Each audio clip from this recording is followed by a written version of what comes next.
Assalomu alaykum hurmatli podpischilar, aziz do'stlar. Bugungi videomiz noodatiy holatda lot 71 Qurilish vazirligi binosidan bo'lib turibdi. Hozir mana parkovka qismimizdagi tamal, ya'ni poydevor bo'limida birinchi betonimizni olish ishlaridamiz. Bugungi armaturamiz O'zbekiston Respublikasi Qurilish vazirligi standartlari, Turk firmalari standartlari asosida bo'lyapti. Shaklari, bog'lari hammasi Texnadzorga topshirib bo'lgandan keyin laboratoriyamiz tomonidan betonga hozircha ruxsat berilmayapti. Ya'niki bu yerda turgan armaturalarimiz kunning issig'ida juda isib ketganligi sababli beton quyganda bir-birini saqlamaydi deb qo'yilmayapti. Shuning uchun mana armaturalarimiz ustiga suv sepish ishlari davom qilmoqda. Nasib qilsa mana suv sepib, уже ikkinchi marotaba suv sepyapmiz. Bu suv hisobida, suv sovuqligi hisobida, sovuq suv sepilganligi hisobida armaturalarimiz sovishini ta'minlayapmiz va bundan oqqan suvlar beton olganimizda beton bosimi bilan mana bu yerdagi aplavkalarimizni atroflaridan chiqib ketadi nasib qilsa. Hali nasib qilsa 30 qavatlik binomizga start berilgani yo'q. Bu yerdagi Toshkent shahrini ta'minlaydigan gaz trubasi o'tganligi sababli hozircha trubani olish ishlari davom qilinmoqda. Narigi tomondan qazib kelinyapti.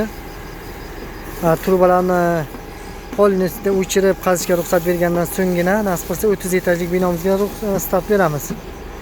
Ungacha hozirda 500 mingdan ortiq avtomobil sig'ishi mo'ljallangan 3 qavatli avtoturargohimizni betonlarni olish ishlaridamiz.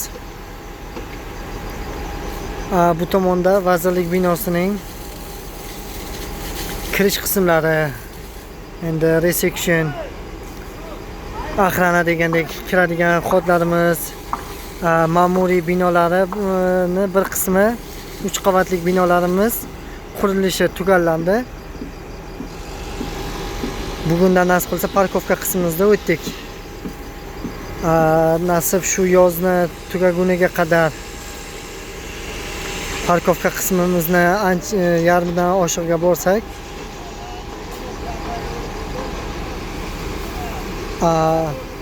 nasib qilsa oktyabr oylaridan boshlab 30 qavatlik binomizga start berilishi ko'zda tutilgan.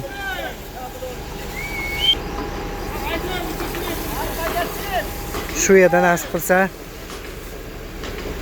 ajib bir 3 etajlik binoyimiz shu qismimizda.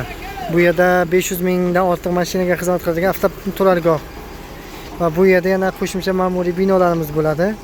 30 qavatlik binomiz bu tomondan kelib, so'ngida bu binomizga birlashadi. Nasib qilsa qo'llab-quvvatlab tursangizlar aziz do'stlar, hurmatli podpischilar.